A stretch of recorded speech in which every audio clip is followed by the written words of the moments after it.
Hey everybody, welcome to GT Live. I'm Brandon Jones. I'm joined by Lise Willems. Hey. Lise, do you like tabletop role playing? I'm not familiar. Yeah. Not familiar. Not a fan. You should get into it sometime because today for our guests, we have Matthew Mercer and Marisha Ray from Geek and Sundry's Critical Role. Amongst many other things, you guys are accomplished voice actors. Yeah. But we're specifically here, we want to talk about Critical Role. Yeah. Because this is a show, this is something you guys have going, and something that is a formidable show. I mean, this is a 4 to 5 hour role-playing show. You have 8 people. Is that your max number? Is that the max number? That's our. In dungeon mastering, more than 8 people is you're going down the rabbit hole of madness at that point. It's so, already a lot. Yeah, 8 people is more than I usually max it at 6, but 8 just happened to happen. And I think even 8. Yeah, we'll get into that later. Just how you managed to pull that off. Yeah. That sounds incredible. I would do one thing per session, and then it would just be everybody getting in line to do just stuff. sit there, eat your sandwich. Today we are playing Dropsy. Mr. Daniel Bloodworth is currently Dropsying it up. I originally had Kyle Bossman slated to play Dropsy, but Kyle was not a fan. Kyle, why don't you feel in Dropsy? You're a nasty evil clown who doesn't realize how creepy he. Look at it. Oh my god. Do you want him to think he's creepy? Do you think that's important? Somehow I think that the way people react to him is sort of intentional. Yes. Oh yeah. It's meant to be disgusting. It's a horrifying game. Yeah, it's meant to show you that, judging books by its cover is not a good idea. Oh, you're gonna make me feel bad about not liking this game. Look at this right here. I'm gonna hug this dog right now. Kyle is involved in our rapist. tabletop show, Tabletop Adventures, as is Elise Williams, as is Ian Hank, who's in the control room. What's up, Ian? Hi. how's it And going? we are giving away a ton of codes. We have a bunch of codes to give away. We're going to be giving away more of them throughout the week. But we'll be giving away a bunch to the best questions that people can throw at you. And then the last 20 minutes of the show, we will have some community questions for you. Already getting a lot of questions. People love you guys. Yeah, I love the emotes. The emotes Oh are yeah, great. there are emotes for You you. guys have Critical Role emotes. Yes, we yeah, do. man. They're, Oh, yeah, man. it's weird. It was Life funny. is weird. Yeah, Life it is was weird. It was funny beforehand because I was like, oh, cool, they have a little guy with long hair in a book. And no, that's actually me. That's Look really at that. nice. Yeah. Yeah. It surprised me with that one. Unmistakable. We never know when they're coming out either, so we'll just be like, what? Huh? That's Ashley's face. That's your face. That's a your lot of your face. face. They're spamming your face. You're an emote. It's the You're an weirdest thing. emoji. So yeah, so you Weird. definitely got fans here. They're definitely lining up. Specifically, we're giving away codes for Cube Director's Cut, which is on PlayStation 4. If you guys like Portal, you'll dig this game. I actually played it. One of the developers reached out to me and was like, I would be interested if you played the game. And I went through it. It's kind of like Portal or Journey, where it's just like it's just an evening. It's like an afternoon on the weekend or a good evening playthrough. Nice brain teaser. It's got a nice mystery going there too, and it's a game that you guys might have missed out on PS4. So tons of codes to give away for that. So please pass us along questions. Awesome. But first of all, just want to talk about you guys and let I can't help it when we have voice actors on the show to tell all of the awesome things that you guys have been involved with, just in case people are not familiar. Fair enough. Marisha, you're both in Metal Gear Solid 5. You've both done various things. Yes. Yeah, in we're- MGS5. Yeah, you probably killed a bunch of us and or recruited a bunch of us. Yes. throughout Depending the on what game. side. Yeah. Yeah. I did have a fan tweet at me the other day a screen cap of my stats of my soldier, and he's like, your stats are better than Big Boss? And I'm like, hell yeah. Yeah. Totally. Like, just by the time you recruit me, you're kind of a badass, so you're recruiting badasses. And They're going to retcon the actual like story awesome. for the original Metal Gear Solid to just be about your character. about me, yeah, it's like Or random that's the soldier. twist at the end of it. The end of Yeah. the credits, like you take the mask off. It's Diamond Soldier like, 43 is the hero. Yeah. Let's get that trending, everybody. that. in chat. I like that. it's a shame that Ben Moore is the DM of our tabletop show. He's unfortunately not here today. He's out of Aw. town. Also unfortunate because you are in multiple Persona games. You're in yes. one of the Persona Q, and you're in Persona 4 Arena Ultimax as Margaret. As Margaret, yes. I you're- judge you a lot. You were nice. Pretty judgy. Yeah. You're in Akaba's Trip. Yes. And you are in tons of TV series and web series. Of course, one of them being Critical Overdone, Role. yeah, Mr. Matthew Mercer is just out of control here. I went so far back. I went back until about 2014. Then I was just like, okay, we have more stuff to do. I can't go through the whole credits list. You're in Mighty Number 9. We mentioned MGS5. You're in Mad Max, which I'm playing a ton of right now. You are Wedge in Infinity 3.0, which I love. I was like, oh, he's in Infinity, like Wedge. That's so great. My little Star Wars little badge of honor in that one. You're in Batman Arkham Knight. You are Robin, the Tim Drake version of Robin. Indeed.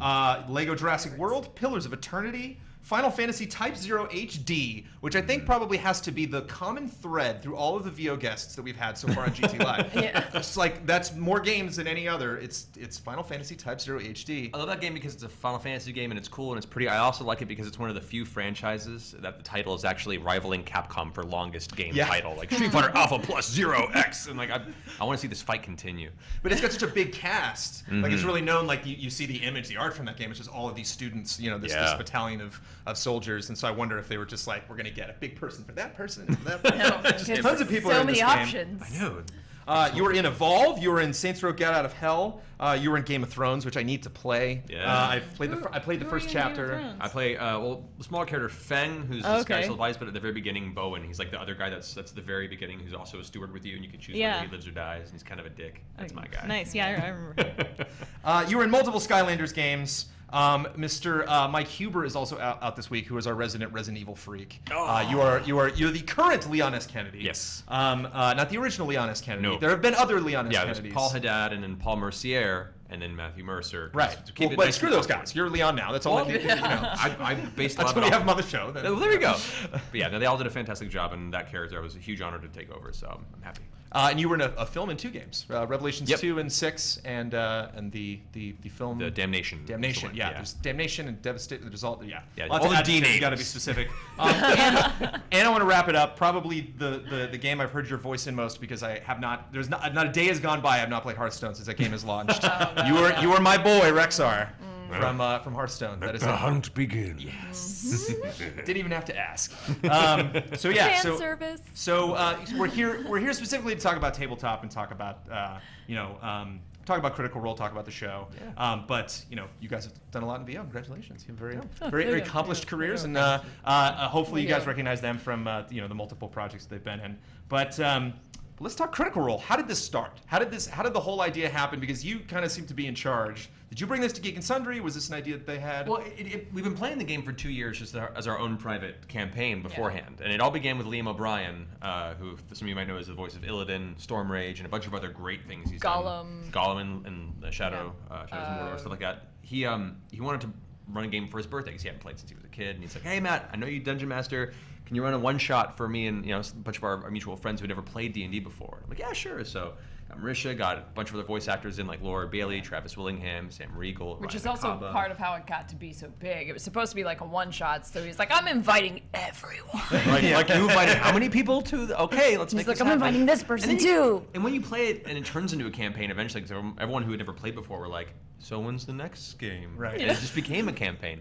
But you couldn't tell anyone you can't play anymore. So I was like, all right, this is my responsibility as a DM to try and run 8 players through this campaign. Yeah. So But yeah, so like we played for 2 years, and then eventually word got around, I guess, in the industry about this voiceover D&D game, and Yeah, eventually. essentially just about us talking about it, like between Laura Bailey and Travis Willingham would go into sessions and talk about it with their directors, and then those directors would talk to other directors, and then we would go to panels. We would go to cons and talk about it in our panels. It would inevitably get brought up. We get It's like, excited. it's like the anti-fight club. Like all you guys are doing is talking We're about just it. talking about it, You're yeah. VO actors. Well, it was one of those things. Everyone's like, so about this video game. You're like, that's cool. So, if you can roll up a D&D. character, Yeah. what would be your race class combination? Like, we're huge nerds. So. Well, and Liam was posting a lot of videos on his Vine and posting pictures, so the general public sort of knew about it if you were following us. Yeah, I think eventually it was Ashley Johnson, plays our cleric. Those who don't know who Ashley is, she was Ellie in Last of Us. She's been in a multitude of film and television shows. She's right now coming up on the show Blind Spot, which is a TV show that you see everywhere on buses around the city.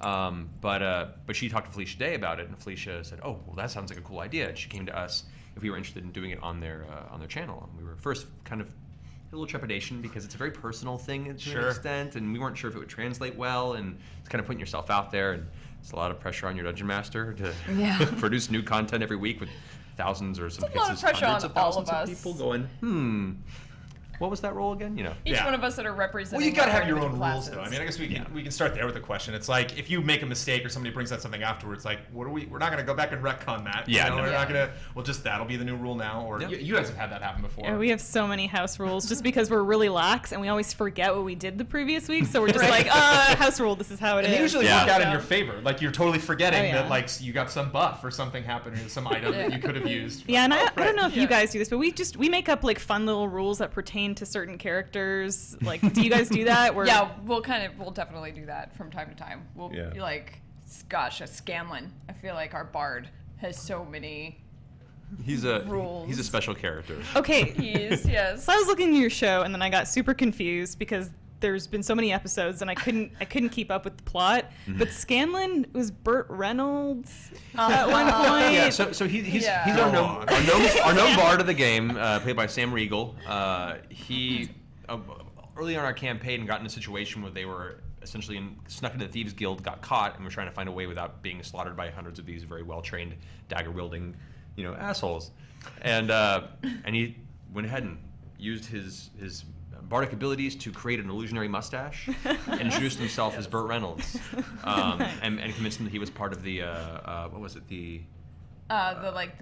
Immigrations department, something like that, of the city, something like that, and they were yeah. checking out the vicinity, and don't worry about us, we're just gonna go check out the movie on our way. Customs. It was customs, and he rolled a super high.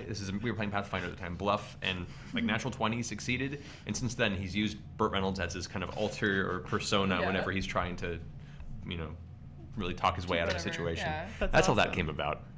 But he made a special potion that was what I can only say is like a shit scrying potion.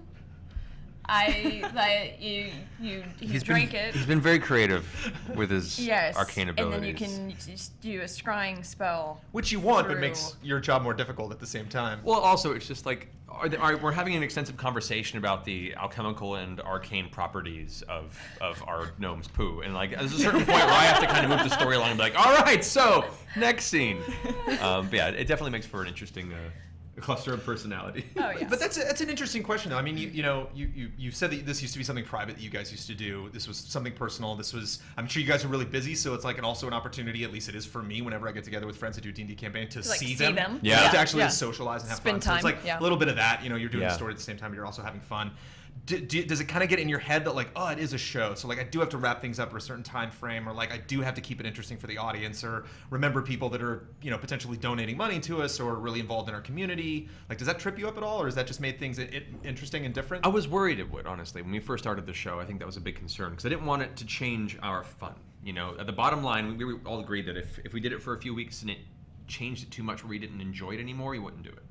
And that was our big kind of worry going into our first episode, was like, is this going to be okay? Or are we going to come out here going like, wow, that was the worst thing we've ever done?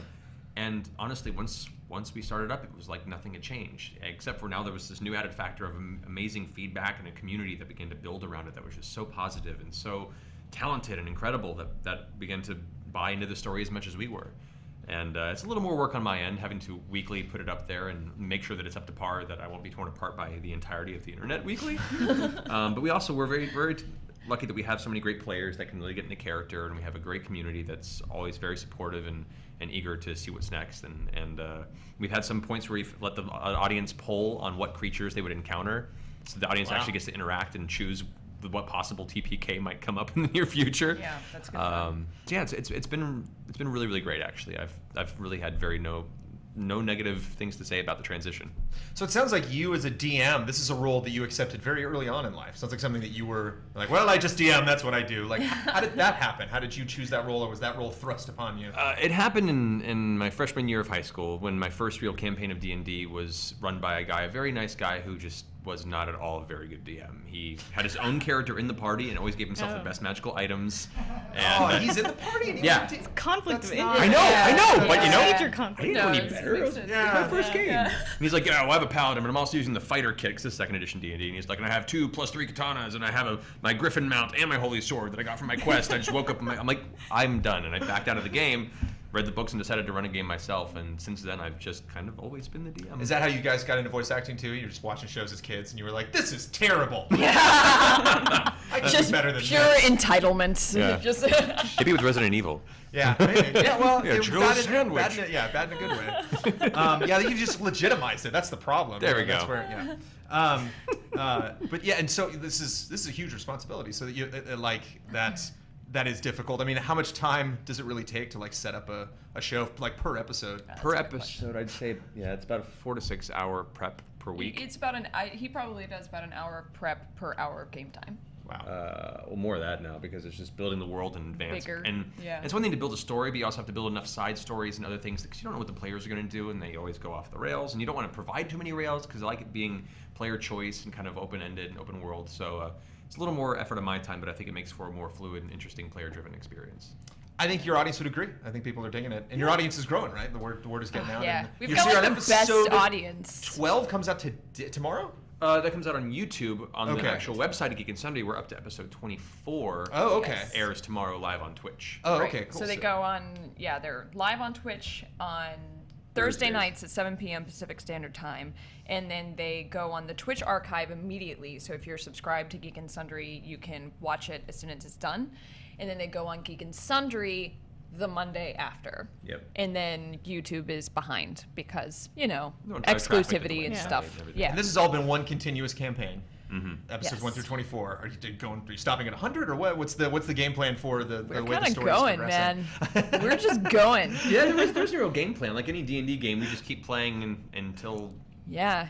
Until Right now, I it's think everyone you do dies. other campaigns. Like I don't know if Yeah. you in your history have managed 2 different campaigns, or like your DM one thing and your friend is DMing another, and then Right. you're doing something, and you might want to change it up. Like I got a fantasy thing over here and a western thing over here and a sci-fi thing over here. I used to. Have you thought about I used to. dropping a fantasy thing for a new season or we'll something? see. I mean, when this campaign, whenever it runs to an end, because things eventually do, but they're around level. Eventually, we'll be 11. killing gods. And Yeah, we'll when- be when- like, when- oh well, we're conquering the sun, so Yeah, then you have. she'll probably call it. I wouldn't mind checking out other systems. I love a lot of other systems. I really enjoy the Savage Worlds game system, and they have a lot of like Deadlands. I don't know if you're familiar with that. It's like kind of a weird Old West style. Like, what if the Old West all of a sudden had the appearance of undead and demons and stuff? And it's a really, really cool setting and a cool system where magic is actually cast and played through poker. So depending on how good your hand is and how well you play it, your thing does more damage, and you use like poker chips as like fate chips to change a scenario. It's a really, really cool system and a cool setting. So I wouldn't mind running something like that. Or Paranoia is also a really good system that ruins friendships. Right. It's fun to watch, I'm sure. I've heard you bring these up in the past. Definitely Paranoia. I've heard you talk about. Yeah, I've never played it, but I've always wanted to. It's good. I'm And then- learning Dread right now. Oh, I've heard good things about that. Yeah. You use a Jenga tower instead of dice. Mm-hmm. It seems awesome. Oh, have you man. played Fiasco? Fiasco, I haven't. We own it. We haven't played it yet. Yeah, It we is haven't touched it. the best.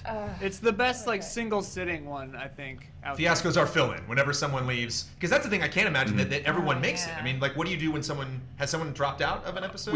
Ashley Johnson's now filming in New York. So, Oh, right, so okay. her character she's gone for like, I don't know, months and months at a time. So her character found out that her deity, 'cause she's a cleric, her god's temple that had long been buried was recently uncovered, and there's not a lot of followers in the city that are trying desperately to renovate it. So she decided to leave the party to help them raise the temple and to eventually return. So like I've built in storyline elements as to why they're not there for a few weeks or. Now, did you take that on, or did you kind of work with her to figure out like what would you be doing? I took that on. Okay. Partially because people are really busy. Right. And it's hard to get together beforehand to discuss that. Plus, that's metagaming. Yeah, true. That's metagaming. But it's like to help build storylines with the players too, to an extent. Yeah, of course. Well, and we all have our backstories that we've worked out, over time, and there's some stuff that we've talked with Matt individually about and kind of have sort of pre-thought out. But for the most part, we're along for the ride. Yeah, it's all improvised, nothing scripted. It's all like Nothing scripted. We get asked that a lot, especially if there's like a serious moment or something crazy happens. They're like, "Oh, this is scripted, isn't it?" Yeah, You just should, like- imagine you writing a 5-hour script. I know, right? It's like, Imagine us there we go. Okay, learn your lines, guys. You all come in off book. Jesus. You should take that as a compliment, though. Yeah. That people think it's that yeah. good that you Yeah.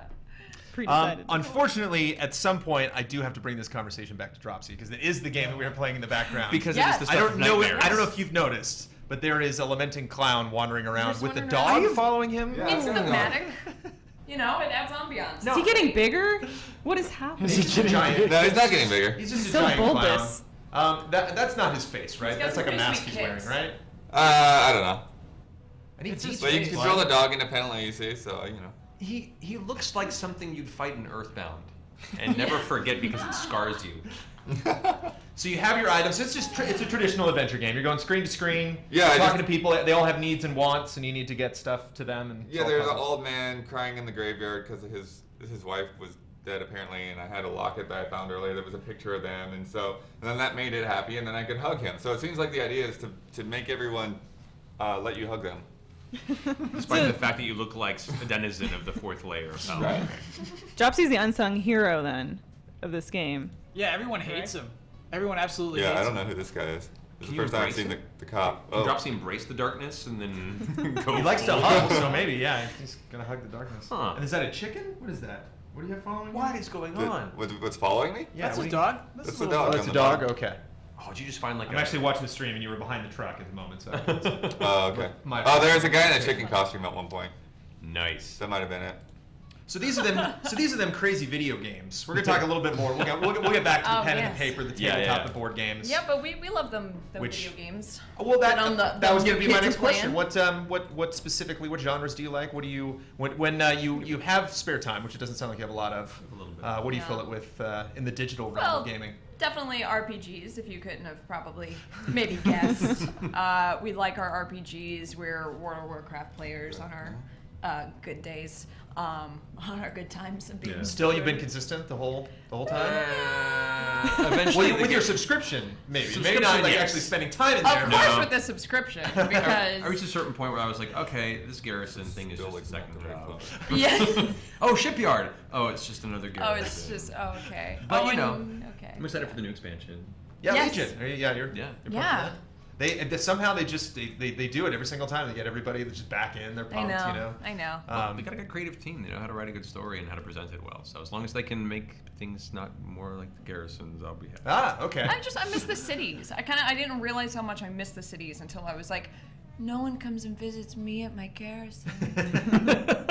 I don't talk to anybody anymore. Just stay and work in my garrison. This is too much like real life, you guys. What's This even is too much depressing- of an allegory. You know, it's even depressing if you're really into like Dalaran or I can't remember Yeah. Burning Crusade what like the hub was, and it's just Shattrath, like, yeah, that it's one, yeah. Shattrath. It's just depressing to go back and just nobody's. No one's I there know. anymore, It's and just you're a like, oh, ghost it's town. empty. I know. Everyone moved away. Yeah. I know. It's like Detroit. Although to be fair, there are still a lot of people in Dalaran because a lot of people still miss Dalaran. Every time Oh, I've okay. gone there, there's still Yeah. folks there like, I know this I'll is still go to inconvenient. Dalaran. Yeah, you could just- yeah, you I could know just this fucking- is inconvenient. I don't care. I don't need any of these items here, but you know, I took 4 portals to get here. Worth it. like 20 levels Human past connection. these potions. But whatever. Exactly. Yeah, yeah. Witcher 3 has been consuming most of my free time. Yeah. Yes. Mr. Bloodworth on the couch, they reviewed Witcher 3 for us. Yeah. Yes. We're And talking I've about, been, which actually kind of clues into, we're talking about, we're going to talk about Countdown next. So we do a countdown every week. This week we're doing the top 10 anticipated games of fall 2015, which was actually never done before. At the beginning of the year, we do anticipated of the year. We try to figure out like not general anticipation, just us, just like our team, right. like what we're excited for. And this has just been such a killer year. I mean, like we're just starting now to think about like look back at the end of the year and think like what are the big games? You know, your Bloodborne, your Witcher 3. Yeah. You know, like what's going to be up for contention for game of the year at the end, and there's so many things that that we haven't even gotten yet. You know, Star Wars Battlefront and a couple games, unfortunately, that are number 11s this week that did not make our top 10 anticipated games. Do you guys have anything before we get into the discussion? Anything you're anticipating this year? Maybe even stuff that you're in. Stuff that. Well, stuff that we can't talk about. Yeah. Well, there is that stuff. I don't Yeah, know there's a But, fine line. But I mean, I think everyone's mind's going to be perpetually on Fallout 4, Fallout 4, Yeah, Fallout Fallout, 4, yes. Fallout 4, Fallout 4, Fallout. Fallout 4. When's the next Tomb Raider slated to come out? Is that November, next? right? Yeah, we have. Yeah, it's same day as Same Fallout. day as Fallout? That is exclusively for Xbox One and then PlayStation 4 and PC next year. So that. Oh, So Fallout. man. So Fallout. And then Tomb Raider. That's not fair. That's the big. Why would they do that? I'll be like one of the only people playing Tomb Raider over Fallout, I think. Me and you. I played Mad Me Max and over you at PS5. together. I'm one of those crazy people. Ah. Yeah. Still trying to finish up Mad Max. But specifically, to talk about our number 11. So we're actually honoring 2 today, and these are the 2 tragic games that we are anticipating. They're really up there. Kyle's going to talk about one of them, but that face. Sure. That dropsy face. You got Kyle. Where are you right now?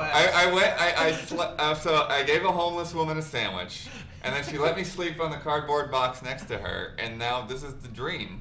You're like walking on milk. or Dropsy is something? pathetic. Dropsy lives the most pathetic existence I've ever seen. This Dropsy's game makes dream me right so now. I feel bad. so bad for him. I've had this And we picked peyote this trip game to before. play. Yeah. No, this is. Wow.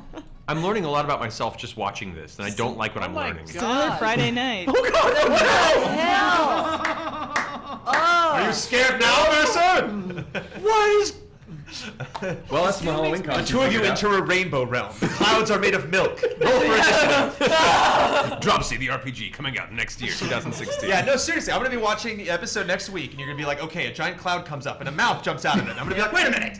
I We know what it is. inception to that. Oh man. I would totally play a Dropsy RPG. Too much dropsy. Oh, there's too much to talk about. So really quick, to talk about a couple games that you will not be hearing about this weekend on our top 10 anticipated games of fall 2015. I will talk very briefly about my number 11, which was Rock Band 4, which didn't make the cut. We're still incredibly excited for. I mean, we're streaming now on our Twitch channel. This is like one of the ultimate stream games, and we can't wait. Like I want to do like multiple evenings. You know, I was thinking like we could have like multiple bands. And do, we like- could like build the bands. Do like an oldie, like a 60s night. Right. 70s Well, we night. could set up like Ian will be the headliner of one band, and we'll figure out like who's guitar, who's Oh. drums. Like Like- I'll headline another band. We can figure out like is there a drummer for that? Yeah, we like battle of the bands. Oh, yeah. And Let then us each know, band man. like. If you guys picks- want to bring the They're going the down. role people, Oh yeah, Pretty good totally. drummer. I'm pretty good. I'd play a pretty decent upper level hard. It's like a drums, I'm rock just band saying. bender. You Yeah. could call it a rock bander.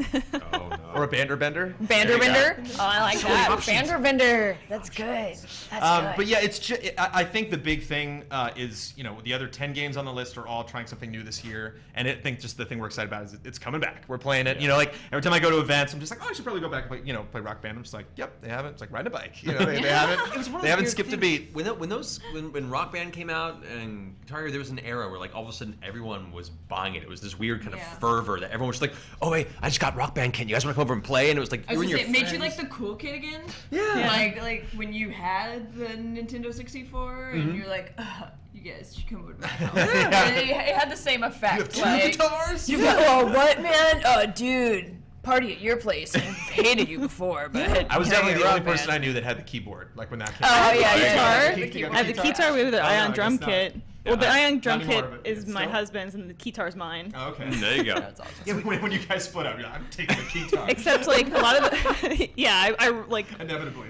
label maker, put Notice my you name said on the the back. gland. But a lot of those like wired instruments on the 360 aren't going to work now. This is true, yeah, and So we're they actually do a really good job. They have if you go to their website, they have a list of like everything that will work, everything that won't work. Yeah. It's tricky because whenever I do interviews and we're talking about it, I'm like, I don't want to say anything because I might not know if like that's important. or Right, not. right. So Rock Band 4, we love you. Harmonix, yes, thank you. Sorry, you are tied for number 11 with Transformers Devastation, which is why I was thinking of Devastation earlier. There we go. It's So like that it's a makes D sense. word, but I can't remember. Which I played at Comic-Con and loved. Really thought it was great. Like really loved the combat, which I was not like combat. It's not something I remember really enjoying or being really gratifying in a Transformers game. But you can pick your characters, you run around. It's great. Yeah, Kyle, Transformers. I don't understand why it's not on the top 10, basically. I mean, even the word devastation is a powerful word. Just on words, we should grant things anticipated status. Think of the word Transformers and then put devastation right after it. Something big is going down. It's a game by Platinum. You're Transformers. You're transforming mid combos. Yeah. I'm a truck fighting you, and then I'm a robot fighting you, and then I'm back to a truck. I'm You using can my pick axe. up weapons, and you can have those specific weapons. So like Optimus can have his like big axe or whatever, Yeah. and then you can switch those to combos. So you can be attacking with one weapon, and then mid combo switch to a second weapon, and then bring that in. What do you think the deal is? Why couldn't we convince everyone else to put this in top 10? Because it's just Transformers, and there's been so many Transformers games, and it's really something, like we're looking at gameplay now, and like I was sold on it before Comic-Con. I'm like, yeah, that looks like fun, and it really wasn't until I got my hands on it and actually played it that I was like, wow, this is tough. Like, I actually have to figure out how to like get away, kind of Dark Souls style, from this boss and like find a weak point. And, See, that excites me because, I mean, just from a visual standpoint, I haven't seen a Transformers game that captured the original like visual flair of the old series at its highest peak of quality like this one has. And so I was like, this game looks beautiful. I hope it plays well. So that makes me really, really excited. And especially like the Michael Bay era, we got like those games, and then we got like a weird kind of mix of the Bay world and the old school world, and like this is just straight up old school, and it's really fun because it's Platinum, Platinum Games, who just excels at action games, and they were like legitimately thrilled to work on the project. I think it was like they pitched the team, like they pitched Transformers. They were like, hey, you know, we want to work on it. Like somehow they got involved. And it was like they were humble to work on Transformers. From my understanding, it was like, oh my god, of course, go. They talked to Platinum about Transformers, and then Platinum came back to them with like, we want it to look like the '80s cartoon, and then I think that's how that went down. That's great. So yeah, lots of love in that project. Kyle is pumped. Kyle probably won't review it because he doesn't review games, so one of us will check out Transformers. But we're getting it this year. Do you know when that's launching? I do not know. We get Rock Band in October, I believe. Yeah, the end of October, possibly the third week, somewhere around there. We get Guitar Hero live at the beginning of October, so it's Battle Royale for music games in October. I just want to point out real fast, how can you make a creepy ass clown scarier? Put it in the middle of a graveyard, a mausoleum. Yeah. This is everything my childhood did not want to see in the background. This entire stream, it's But I'm wonderful. Aesthetically, it's really well done. Too. Yeah, I love the It looks animation. great. It definitely, the world is definitely cohesive, and Blood, I gotta hand it to you. You've definitely been exploring a lot. I'm glad that we aren't just kind of toiling around like the same area for an hour. I think I've seen most of the areas though, but I'm just now kind of cluing into different things. So, like I took like an old photo of some old friend or something, and like I put it in front of one of the graves, as well as a sock for some reason. And now I'm supposed to go back to the tent. So I really hope Bloodworth gets consumed by the world of Dropsy. He doesn't come into work tomorrow. Dropsy for Halloween. Yeah, we're like, what's happened to Bloodworth? Dropsy Bloodworth.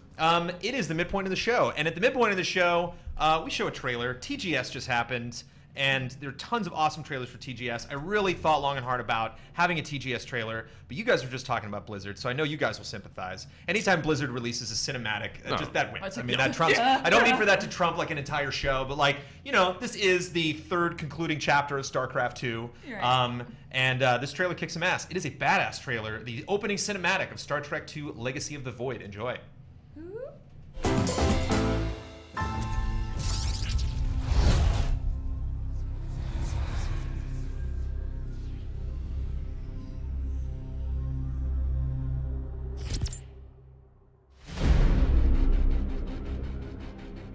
The swarm brought ruin to our world. Our proud people became refugees. And yet, they could not shatter our unity.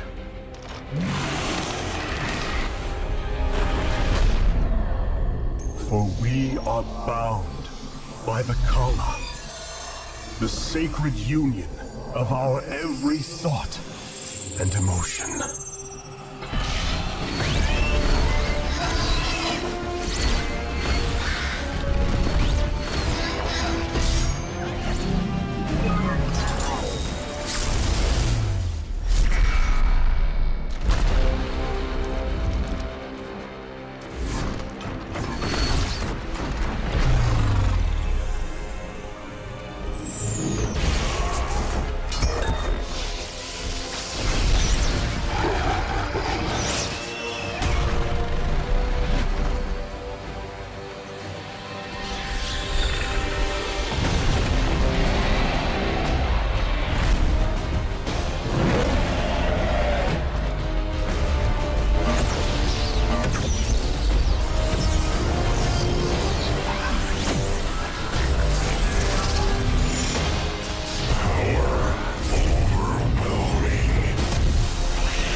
Today, we retake our homeworld And with it, our legacy.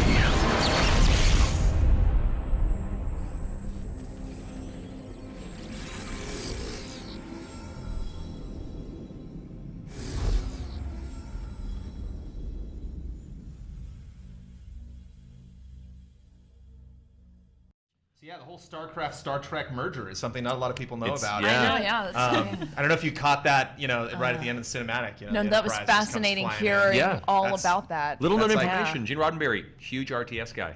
Before he passed away, it was really amazing.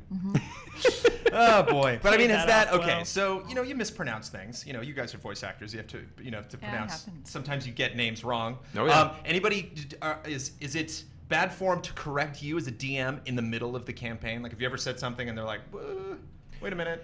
You're just like, quiet you. There's been a few times where it's been like weird, where we didn't know. Like there was this one time we were fighting this dude and we thought he was a devil, and then he said demon, and we were like, oh, you mean devil? And he was like, I mean, sorry. And then it turns out like he was a demon the whole time, and it was like, oh, was that on purpose? Was he being tricksy? It was just weird. The whole thing was weird. It was totally I've never- intentional.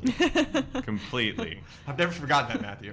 You have to explain that. Some Sometime. drops But now we level don't like shit. trust him because you wrote it off. You're like, oh, sorry, I misspoke, and then it turned out you That he didn't. wasn't, I know. So now it's like he's like the Willy Wonka of D&D. We're like, well, I don't trust anything. I don't know what's real anymore. Everything's a lie. I don't know. But I'm definitely that guy at parties when someone's talking about Star Wars and then they just like insert Star Trek and like everyone understands what they mean, so they yeah. don't say anything. They're just Right. like, I know what you meant, and I'm that guy that's like, we have to address this. Like, so I love both Star Trek and StarCraft and recognize that they're very different things. Although a Star Trek RTS, have we ever gotten that? That'd be cool. I feel like we Some kind have. of base building. I think there is degree. one. Yeah. And Civ Beyond Earth is pretty cool. I think there's one that's not good that Star Trek exists. license on there. It's not I played it, I think. We gotta switch games. This game's done. We're done with drops. Oh, come on. We gotta switch games. It's too late, Kyle. We gotta switch games. That's a first on GT Live. Are you okay? I trust you, Kyle? bud. I'm all right. He's just this is Kyle's too very. much. This is Kyle's Very sensitive. emotional. Not about everything, but just about very select things. Like you never know. You never know what's really gonna trip Kyle up. this one's a little much for me. All right. But what's cool here is the people that I've helped so far. Like there's little drawings of them on the wall. He's the good guy, Kyle. I know. The thing about all this that scares me the most is how okay with everything Blood is. He's just like, no, guys, this is normal. This is fine. What do you And I didn't see? even know he was playing. Like I told Kyle to play, Yeah. and I let him come in. Like Blood's on the couch. I'm like, oh, you hanging out with GT Live Blood? He's like, no, I'm playing it. I'm I like, feel like if we could see, okay. Okay, sure. if we could see through Blood's eyes, this is just what the world looks like outside. He's got one of those like dropsy like man pillows, Yeah. that you just- Oh, yeah. He just like cuddles up with. Oh. It's gotta be a tall Dropsy one. love. It's a tall man. Sorry. For Dropsy's like loosely pulling down one of his exactly. suspenders, like kind of coyly. Little anime eyes. Let's go there, guys. I mean, let's not. Yeah. When it comes to Dropsy, I mean, we owe it to him not to hold back. This is true. So really quick, before we turn the questions over to our chat, I'm curious what they will toss at you. I want to talk just about. I guess we can start with. The fact that we live in an era where you guys can stream, 4 to 5 hours of D&D, and people watch and are into it. Not only do people watch and are into it, we have so many fans who are like, I've already rewatched the whole series 5 times. And we're like, how? Do something. Yeah, like, I can understand yeah. maybe putting it out like you're playing a game or something. You're playing Witcher 3. It's like, yeah, I'll put Critical Role in the background. No, there are people who know our game better than we know our game at this point. We get But that not- too. You guys must get a ton of like fan art too, right? Yeah, it's really cool. Like, So cool. In that degree, like we didn't think there would be a huge audience for people to watch, like as a spectator game or a spectator element, Dungeons and Dragons. But the community that's built around it, and people seem to be really enjoying it. And a lot of people, what I love about it too, is we're in that era now where the stigma of tabletop role-playing games and pen and paper role-playing games is finally being cast aside, and more people are kind of interested in trying it for the first time. And so we've had so many fans who've watched the show as their introduction to Dungeons and Dragons or any other role-playing game, and from that went out and found their own game with their own Yeah. friends, their local Every comic week, shop. Every week we're getting tweets that are like, played my first game of D&D thanks to you guys. And we're So like, now then you can't stop. I mean, Yeah. as long as that keeps going, just like, how are we going to stop this? Oh, it's awesome. What happened? I mean, why do you think there is this kind of resurgence? I went to DICE this past January, and one of the heads of Riot Games, the developers of League of Legends, came out and was like, before I get into like, free-to-play gaming and kind of our business model and how that going, like, hello, board games. Can we just talk about this for 5 seconds? He was like, we are living in a board game renaissance, and went off for 5 minutes about all of these awesome board Yeah. games. It's beautiful. My theory is because there are fewer and fewer local co-op games, like video games. So we're looking for ways to actually interact with one another. Yeah, And that's like actually tabletop games. That's actually exactly what I was going to say. Brandon isn't. yeah, I- Blood's got dropsy. Yeah, I was actually going to say the exact same thing to second that.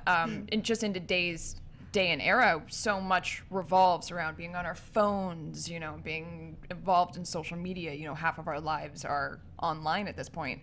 And I think really it's just a further, I think it's kind of a example of how where our society is at this point, that we are desperate for that interaction between each other. And ultimately all we're doing is just communal storytelling. We're just making a story together. So to me, it's almost like the post-wave version of a campfire and sitting around and telling a story. We're just doing it with dice and characters that we made up in our heads. Well, it excites me because it was born at a time when Gygax and all these crazy guys were trying to figure out, like, how can we tell these adventures? How can we simulate this? And it ended up building this, which all basically RPGs are based on. And now we have multiple MMOs. We have Warcraft. We have Final Fantasy 14. We have all these amazing games you can play that are social. You can play with other people. Yeah.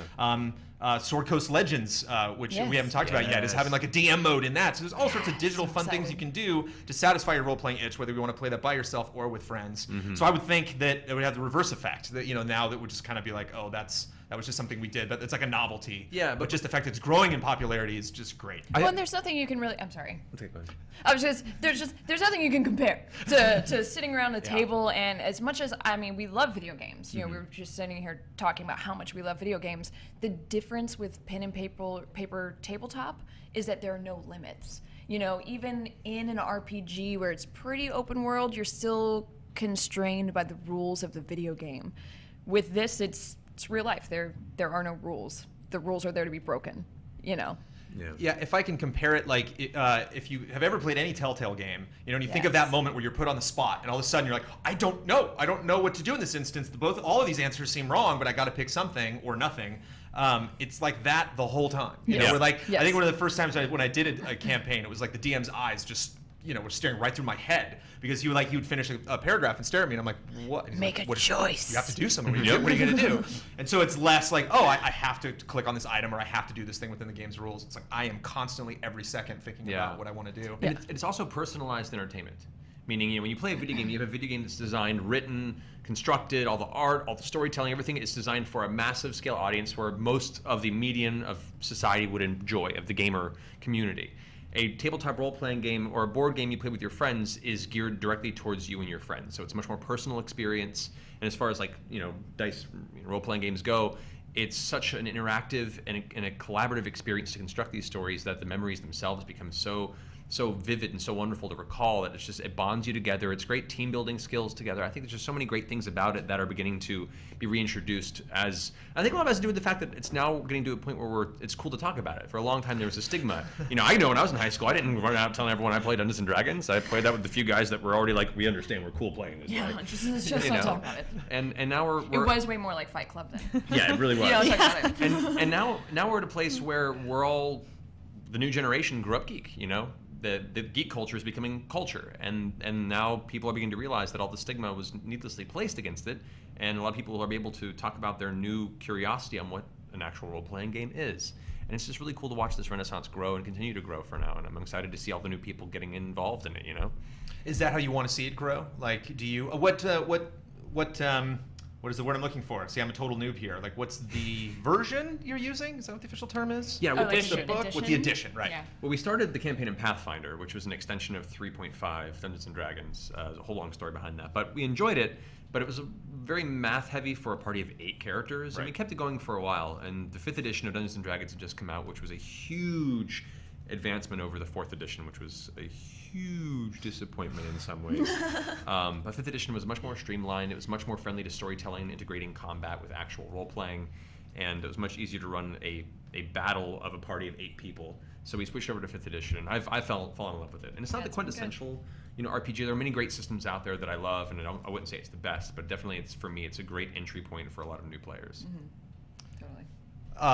You fan 5th edition and not a fan of 4th edition? I love 5th edition, yeah. I started on 4th edition, so I didn't really know better. Right. Sure. And then as soon as I read, I got all the books for 5th edition, because I'm in ours and I DM for my family, but Awesome.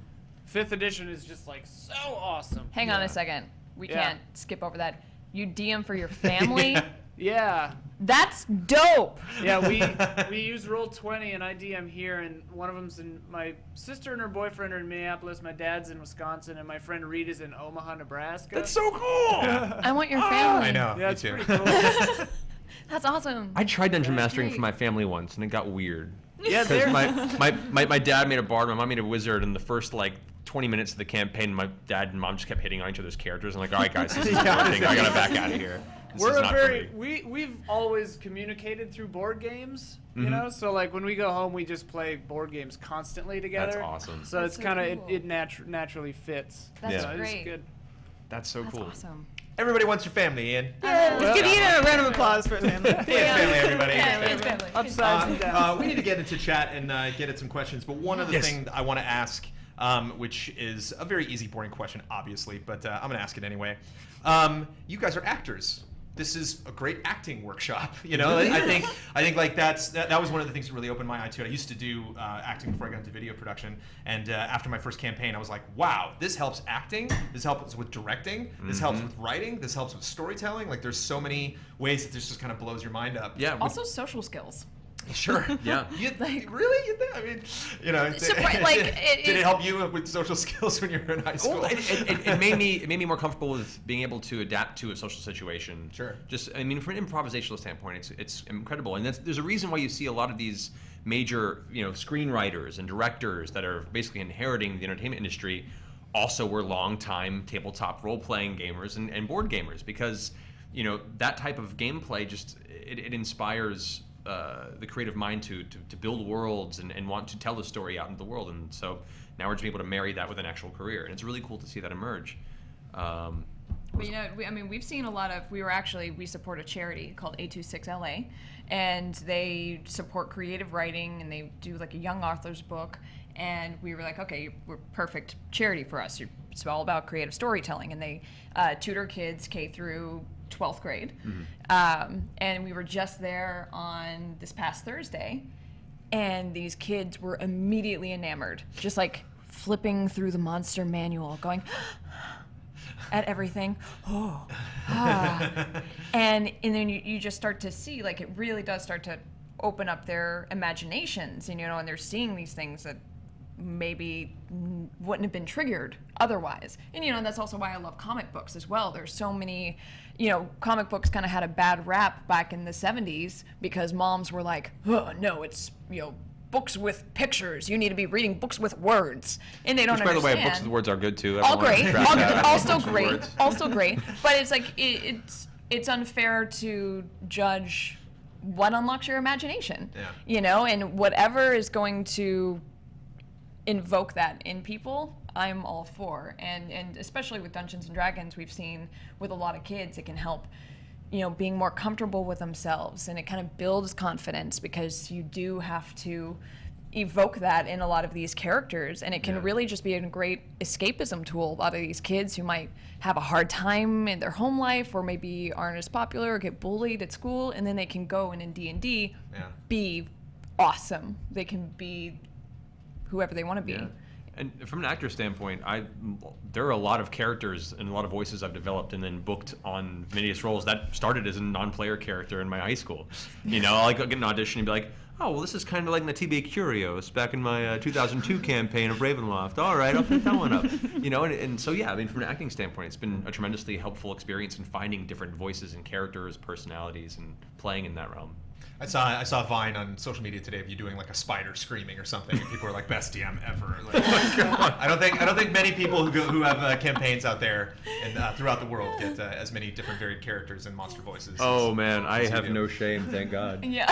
I do whatever on the internet and go drive home afterward going, what did I do? Yeah, you did. You made a bunch of fans, is what you did. Yeah. Just for clarity, 826 LA. What was it? 826. 826. Yeah, Okay. the numbers 826 LA for What's Los the Angeles. 826 for? Just Well, they curiosity. got their name from they originally started in San Francisco, and they were on like 826 Painter Street or something Yeah, like okay. that, and so they call themselves 826 San That was Francisco. their original address. But there are 826s in a lot of the major cities, and what they do is they have storefronts that help fund the program, and all of the stores are themed depending on what city you're in. So here in Los Angeles, it's time travel, so they have the time travel mart, and it's just like silly little tchotchkes that you can buy, and behind the store is this amazing tutoring program going on that you might not even know. And I think in San Francisco, it's pirate themed. Yeah.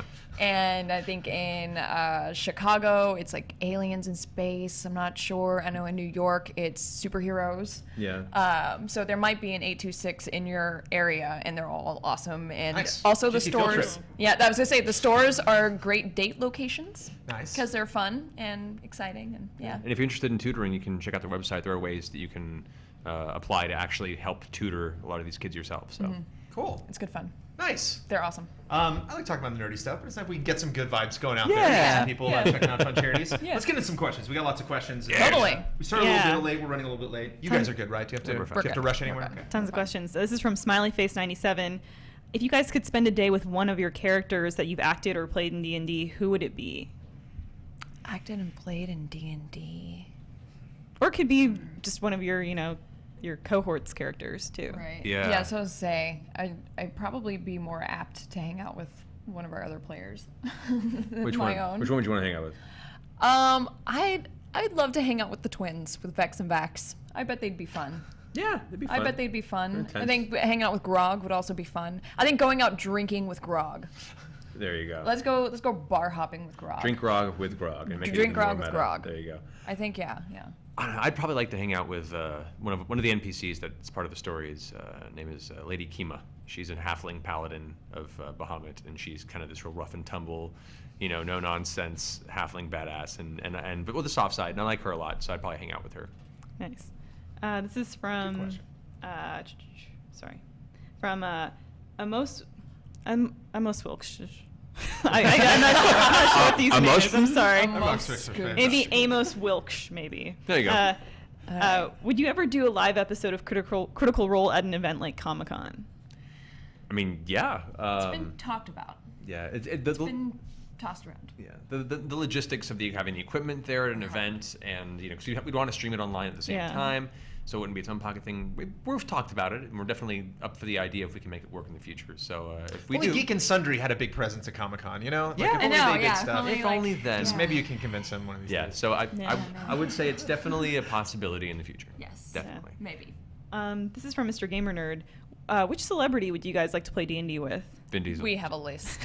Stephen Colbert. Stephen Colbert. hesitation. Vin Oh, it's Colbert would be Yeah, That'd be Vin great. Diesel. God, how many? We have a list. Ice-T. That is the Ice- fastest Ice- response in the history of the show. I got this dragons. He's just grabbed his sword.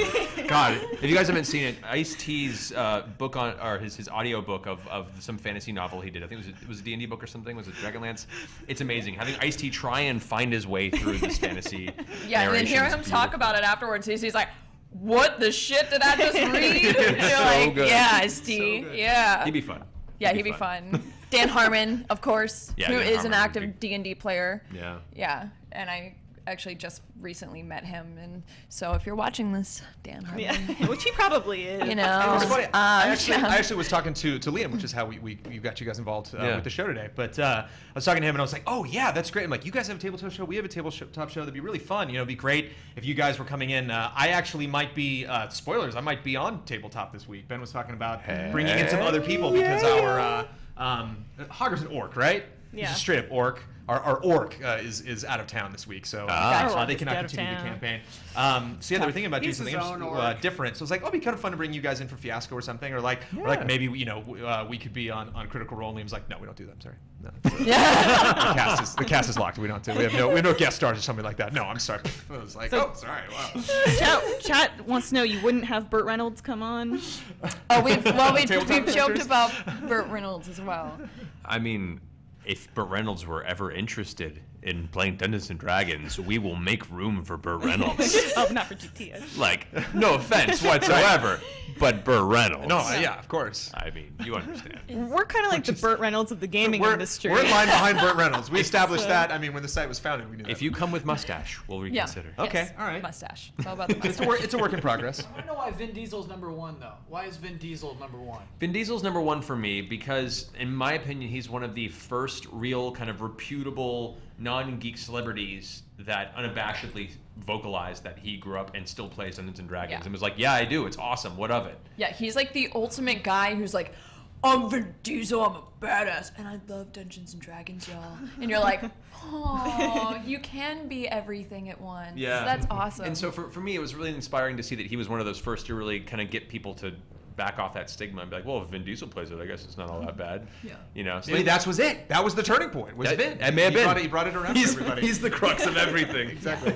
The fulcrum. What if you got in a rule debate with Vin Diesel? Would you back down? You know, if he was just like, I don't know, Matthew. If I'm dungeon mastering, no. Yeah. No? If I'm No? dungeon master, well, because he has to respect the Reynolds? dungeon master. Burt Reynolds? No, I'd Wow. smack Burt Reynolds Nice. down. Dungeon master has respect. the minute the dungeon master backs away from a player, the minute the rest of the world begins to crumble, man. Well, is there any tension between you guys? Does he ever make a call that you're like, okay, I'm gonna bring that up later? Yeah, do I? No, not too bad. Not too bad. No. I try and play For the most pretty part. fair. Yeah, we can compartmentalize pretty well. Good. For the most What part. does that mean? What? We're living at home. It's There a you good go. thing. Okay, good. You spent 5 hours there. You're not gonna bring stuff up later. Moving to a question now. Chachi-san wants to know, do you guys have any character relationships that you personally ship in Critical Role? Could be NPCs or player characters. Oh, it's hard to.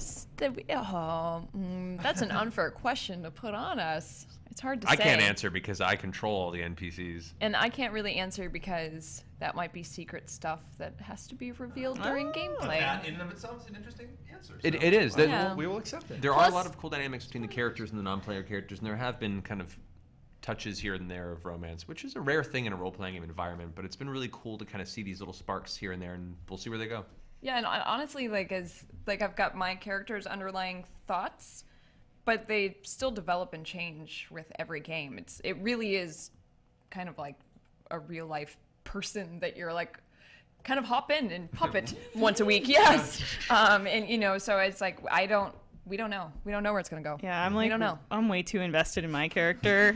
Like, if his story doesn't end the way that I hope, it's gonna destroy me. I don't know how you guys feel about that. It's not gonna go well. We're in a really, really bad situation, right? We're inside the brain of a goddess, Spider goddess, and there's like a weird explosion happening, and then he's like, "Well, we gotta continue next week." And we're like, "God damn it!" We've been there. Let me tell you. Killed her, though. Hope we don't die next week. Yeah. That's always a fun feeling. There is no more pressure on a dungeon master than to know that you're running a world where character death is very much a possibility, and if it ever happens, the internet is going to stab you in the face. There's actually a question from Like Narwhal. How would you handle a really popular character dying in a really dumb way? We'll handle it. Like, I Hasn't happened, I guess. we've No, had I a mean- character die, but they managed to just bring him back to life barely.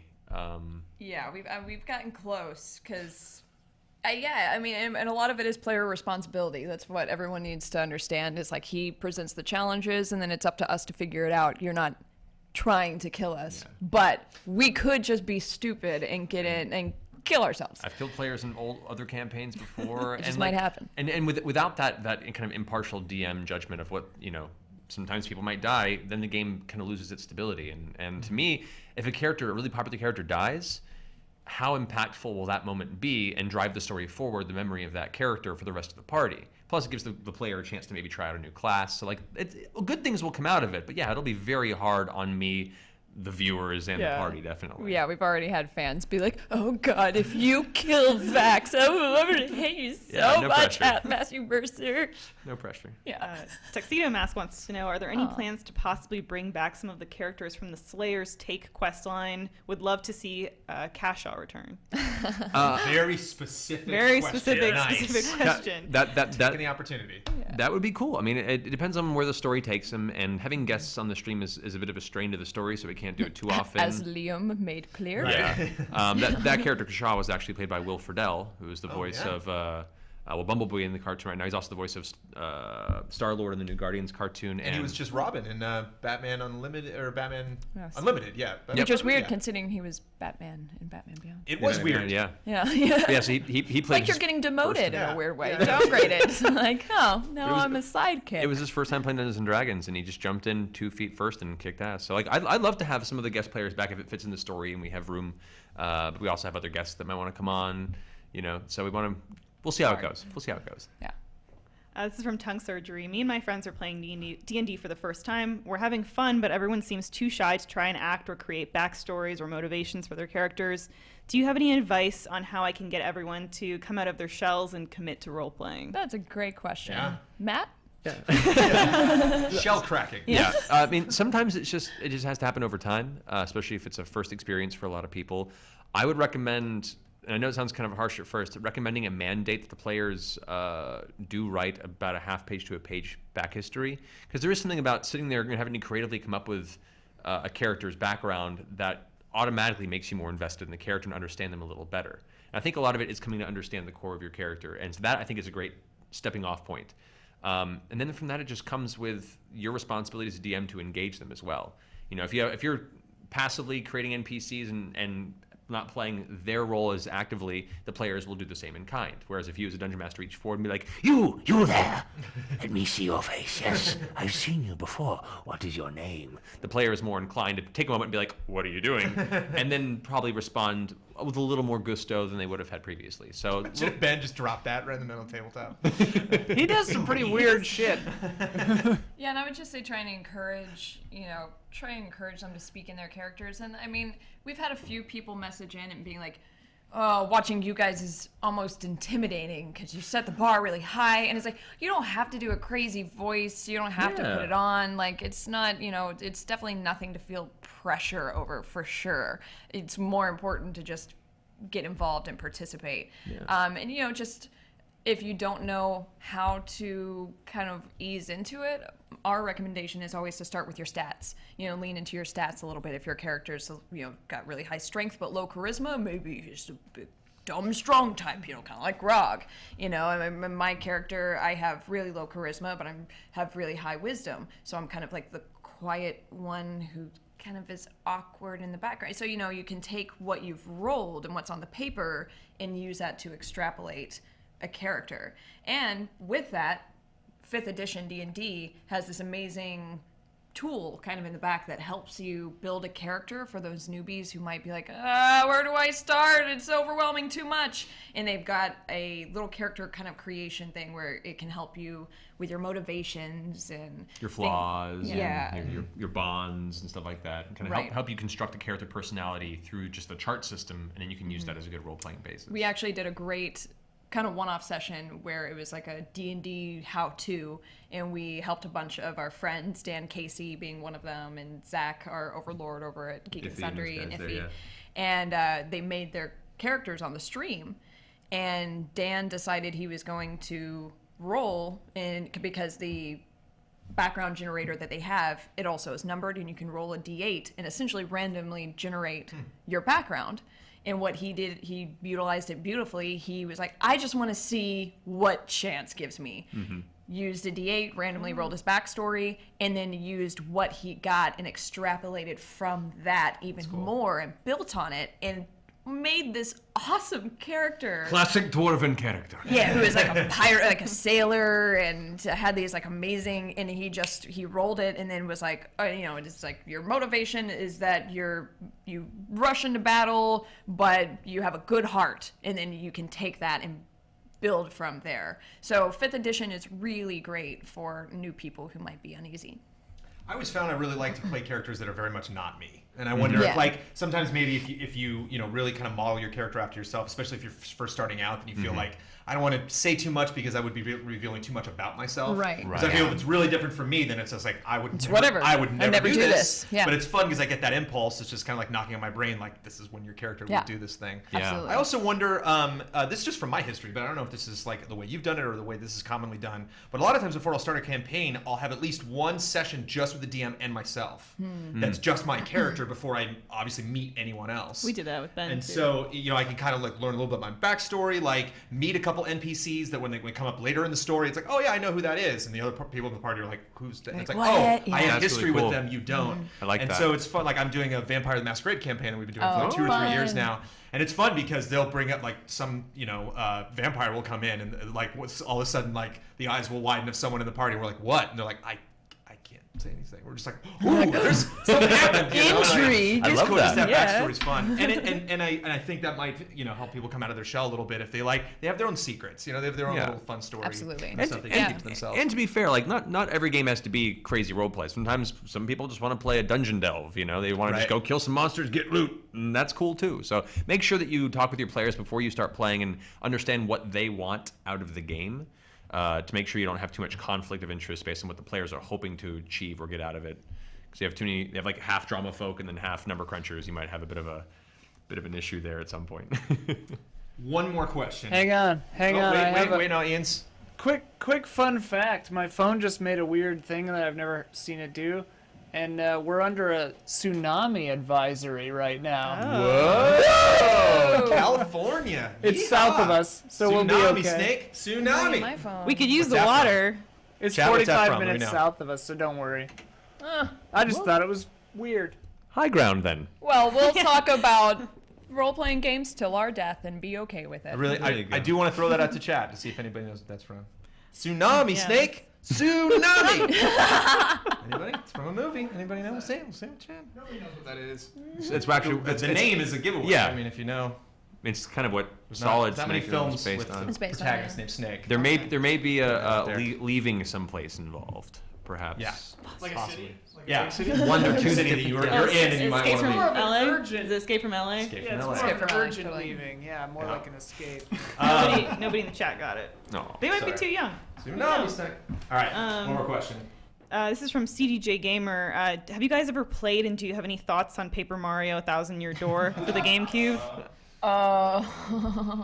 This is a recurring question on our show. Okay, I had to gotcha. ask. But it is important. ruin it if And you you guys said you were explain gamers. it. If you didn't say Correct. You said you're like, no, we don't really, it's mostly Correct. just the My GameCube experiences were largely Eternal Darkness and Resident Evil 4. I did not play the Paper Marios, partially because I played and loved Super Mario RPG back in the day, and I felt as a follow-up RPG, just from a visual standpoint, I was kind of disappointed it wasn't a continuation of that. Though I hear it's really good, and I'm kind of lamenting the fact that I didn't play it. Yeah, my GameCube experience was Mario Kart and Metal Gear Twin Snakes.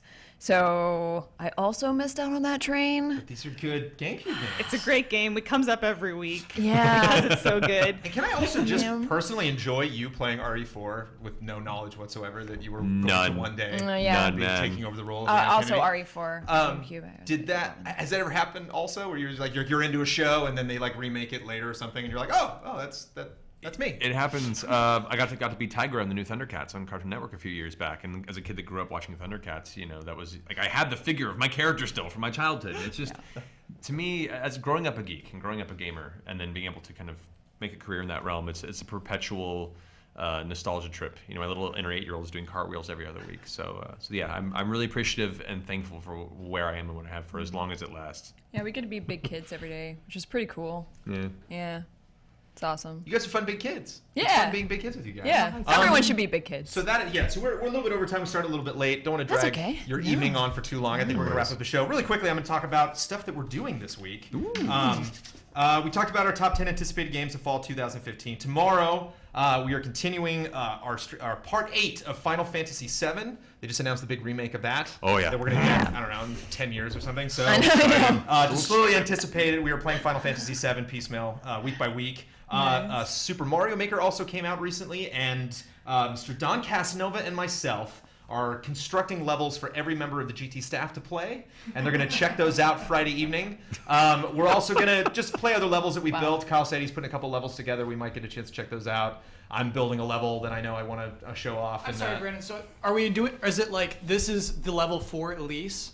This is the Elise Willems level. Oh my god. That Elise Willems is It's gonna be a nightmare. You gotta like explain that to Don because he was like he read your email out loud to me. Yeah, we What the met hell right is before the Brandon show. talking- Yeah, Okay, I was like, good. We okay. checked in on something. I mean, it's like, there's only so much. You have Mario tools, so there's only so much you can do. So it's like I see what you did, making that level just for me. It's like not really, except for Kyle. I mean, Kyle's you're not gonna enjoy your level. That's for sure. We're gonna spend about 20 minutes on Kyle's level.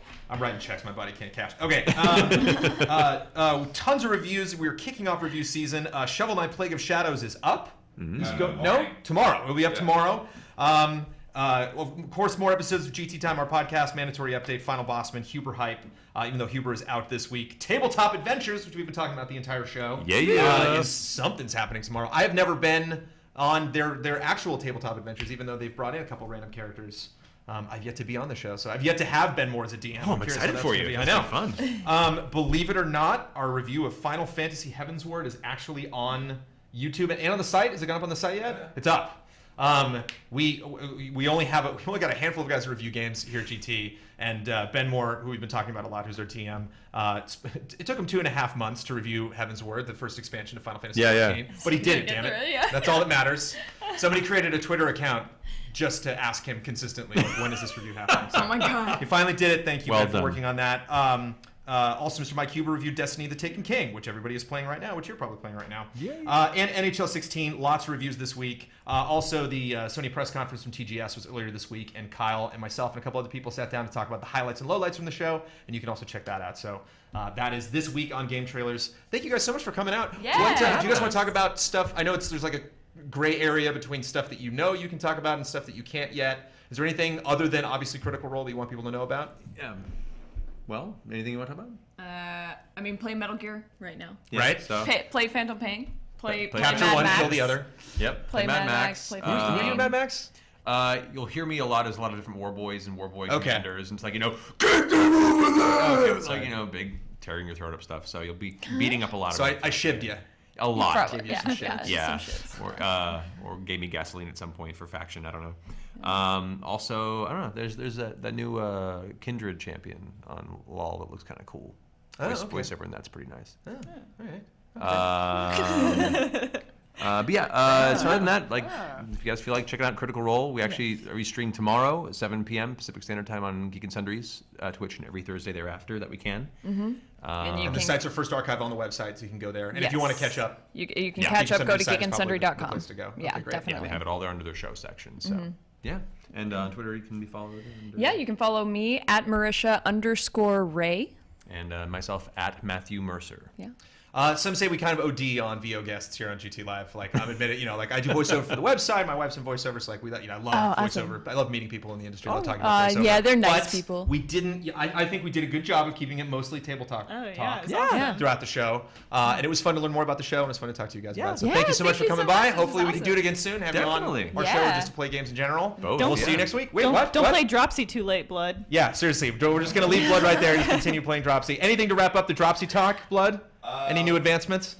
I mean, I got some things accomplished for sure.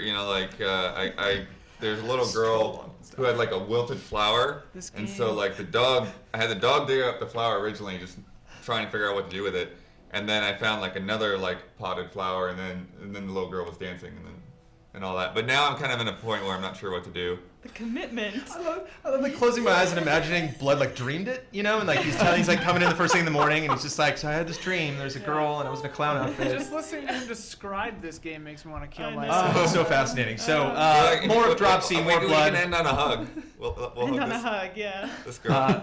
More GT coming, and of course we'll be back next week. Thank you guys for watching. Bye. See you. Take care, guys.